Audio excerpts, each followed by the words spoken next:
Hey folks, how you doing? I wanted to do something a little bit different today. I wanted to share with you some of the textbooks that have shaped my endodontic knowledge over the many years, over the past 32 years of my career.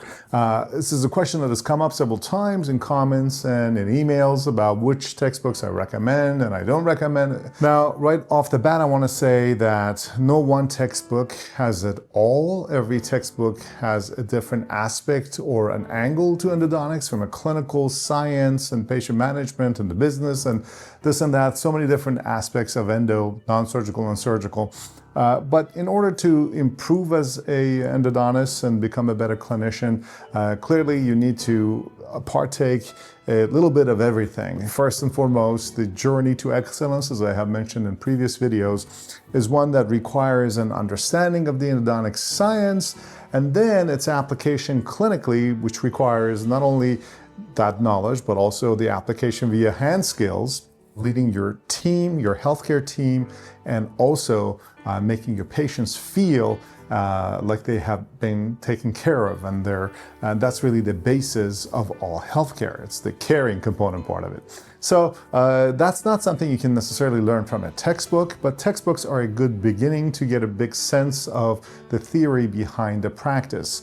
Also, something that's important is the understanding that what we learn kind of changes over time. What you study in a textbook as a dental student, and then later as an endo resident, and then finally as a recent graduate, and then later on as someone like me who's already been out there for like 30 years and has completed over 29,000 clinical cases, it's very different from these books. And that's why this journey of learning never ends, because I still go back and read these textbooks and I learn something new from them, because this process of learning is one that just does not go away, but the understanding gets deeper and deeper as you run into those clinical cases over time yourself, and you can relate a lot better to the theory that you read. Because at the end of the day, all theory is supposed to be about the practice. It kind of reminds me of my son who's taking organic chemistry right now, and he doesn't like the lab, he just likes to read the textbook. And I say, look, chemistry isn't just about the theory. At the end of the day, that stuff has to translate into doing something in the lab. So you can't just not like the lab, you have to understand the application of what you learned, the theory. So that's the thing with textbooks versus practice. All right. So let's quickly go over some of these. As I mentioned, I also want to say that, again, I have purchased all of these textbooks myself with my own money, which I have done over the years. Every time something new comes up, I buy it. There's a couple that have been sent to me by their authors, which I really appreciate. And actually, let's go over one of those first. Here, that's this one, this more recent one, which is the Vital Pulp Therapy. It's a beautiful double textbook here. It's a volume 1 and volume 2 by Dr. Ricucci, and this is amazing. I mean, I don't know how Dr. Ricucci gets the time to kind of do all of this work here. This kind of goes over the science and practice. It's kind of dedicated to Dr. Langland, whom we all know is an incredible scientist in our field, and Dr. Ricucci and Dr. Sequeira and Dr. Tay have kind of worked on this, so you can imagine it's kind of science heavy, and it starts from the processing of perpendicular tissues, microscopy, and then gets into all aspects of clinical work. Has beautiful histology, as you would expect from Dr. Ricucci and Sequeira, and also just karyology, and again, vital pulp therapy, and then the application of this science later on in this other volume 2 into clinical endodontics. So that's what these two books are all about. Certainly you can see nice axis preparations and so on. It's a very well produced book. So that's a nice one. This was sent to me and I really appreciate that. I haven't had a chance to read it as it just kind of came in, but it's definitely one on my list of to reads. All right, so the other textbook is the old and the true Pathways of the Pulp, the Cohen and Burns that started originally. Now it's Dr. Berman and Hartgreaves that are doing this, and it's kind of evolved. This one is the 12th edition, it's the 13th edition now too. I've had, I think, every single one of these editions that I have had, and I've really enjoyed. This is a classic one, along with the Ingalls Endodontics, which is not really being done anymore. There's also obviously Dr. Torabi-Nejad's book is also an amazing textbook in endodontics. So those are all recommended for endo textbooks. So these are heavy. This one, the pathways, is the one that we actually go through chapter by chapter for our residents as they start on their first year. As I mentioned again, I recommend everyone to kind of read these textbooks again after they graduate. You don't have to read it cover to cover, but you can come back as you have cases and kind of go back into them and read some of the science, great references in there as well. Now, one other interesting set of books is this Endodontic Review. This is the original one. This is the next edition here. This is by a couple of our faculty, Dr. Blischer and Dr. Prylis and Dr. Lin, who wrote these little nice textbook reviews. As you can see, I've kind of written all over these. These are beautiful review and a study guide for the Board of Endodontics. And this is the latest edition. The second edition here is the blue one. And again, as you can see, I've read this one and marked it quite a bit as well. These are very nice little books for anyone taking the boards and is interested in a little bit more of the science and the references. This is a good one. Of course, the Dr. Fuad's Endodontic Microbiology is another great textbook. These are more on the scientific side of things. So you get a little bit of a deeper understanding. Now, a couple of more recent books that have just recently bought and haven't had a chance to fully read yet, but I will, they're on my list to get going, is this one, The Shaping for the Cleaning of the Root Canals by our Dr. De Deus, who, Silva Verziani and the whole group there, the Brazilian group. This is another very nice book that contains some clinical information and then some of the logic and the science behind it, some of the engineering. It's more on the instrumentation side of things, so on the irrigation side. So this is also a very good book. I've read parts of it, but I'm on it to read the rest. And of course, Dr. Peters, Ove Peters' book, A Guidebook to Molar Endodontics, another great textbook, which kind of talks about the various aspects of the anatomy specific to molars that you need to deal with, and you know, these access and so on, and then the instrumentation and obturation as it pertains to specifically to molars. Now, by the same authors as the Endodontic Review book, our faculty, Dr. Blischer and Prylis and Lin, and one of our recent graduates, Dr. Alice, who's done some of the illustrations. Another nice and beautiful book. You know, textbooks are about information and as well as the visual representation of that information. So it's important that this visualization be nice and informative and kind of different. That kind of keeps the reader's attention.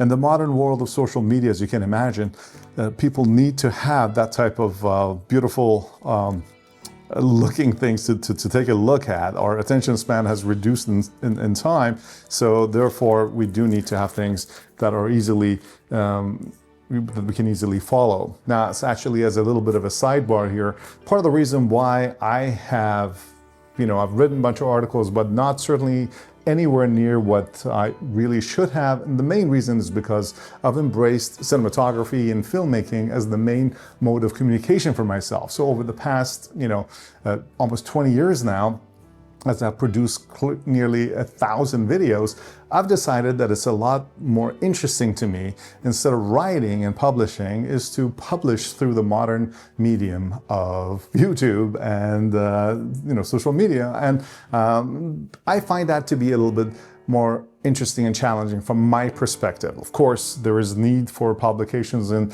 peer-reviewed journals, and that's how our field advances.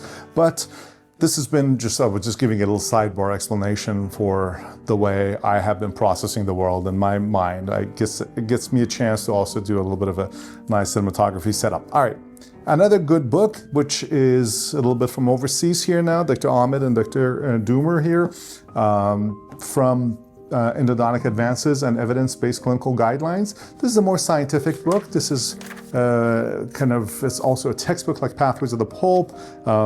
It is a little bit detailed and more on the scientific side of things, which is really an amazing book as well. It's, I would assume, is more on the academic side for teaching the postdocs. But all of these books together have all of the information. No one book has it all. So everyone has a different aspect to it. Now, from these endodontic textbooks, now it's just completed here with a little transition. Dr. Gottman's Perennial Problem Solving in Endodontics has always been a good book in terms of different areas of endo, from non-surgical to surgical, and all of these little different problems that come along. And this book has been very nice in terms of explaining some of those solutions with nice little pictures and x-rays and diagrams.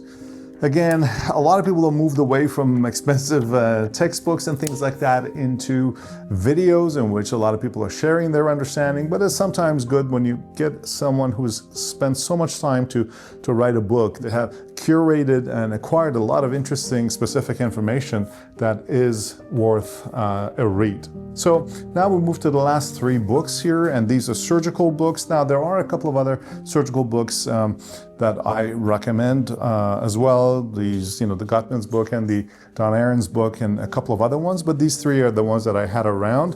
One of these was also that was sent to me by Dr. Kayat and Joanny, excellent surgeons from France, and Microsurgical Endodontics. That's the name of my practice as well. And so this has got a few chapters. This is also another beautiful book that's well written and well documented. Very nice pictures of apicoectomy, the way Dr. Kayat does it. I have a couple of differences with the way Dr. Kayat does it than I do it. As you know, I'm certainly a bigger fan of the lit technique as calcium silicates. He does use the IRM and zinc oxide eugenol. And Dr. Joanny is a great surgeon too. And so anyway, these are really nice books for talking about flap design, even suturing, and the various aspects of endodontics. It's a good book to read. Dr. Castellucci's also Microsurgical Endodontics, another great book that goes over a little bit of history of endodontic surgery, as well as, again, great pictures and images and x-rays for managing different aspects of treatment planning, and then access, instrumentation on the armamentarium, microscopy, and of course suturing and post-op complications. And it's a nice thorough book. And of course the classic old school Microsurgery and Endodontics, the Color Atlas by Dr. Kim, whom we all know. Dr. Kim is one of the big pioneers in endodontic microsurgery, and a wonderful surgeon in New York, and was teaching at Penn for all this time. Anyway, so this is also another good book. It's a little bit of an older book. I'm sure there are newer editions that are in the works around as well. So anyway, I just wanted to share with you guys some of these books that I have. There's a bunch of other books also. My library is so full of so many different books on endo. As I mentioned, having done 29,000 cases, I still read a lot of these textbooks, and I go back to them and I study them, and I find them to be really refreshing as you keep having different perspectives on these things, and as your understanding of the field improves. No one will ever know it all. The search for truth is more of a journey. It is asymptotic. You'll never find it, but the process is trying to get to a point in which we're improving our results, we're getting better outcomes for our patients, and that really is all we can ask for. So with that, I hope this was helpful to you. Please write down in the comments below what kind of books have you read that you think are really important that I kind of missed out. There's certainly a lot more books out there that I failed to mention, and I apologize to those authors who put so much time and effort into making them. But if you have a book that you want to share in the comments, please do. And if you think one I should buy and maybe review later on in a different video, I'd be happy to do that as well. All right, folks, it was great chatting with you and sharing this little treasure that I have that I really cherish. And I hope I'll see you in the next video. And until then, on EndosKool, let's save some teeth.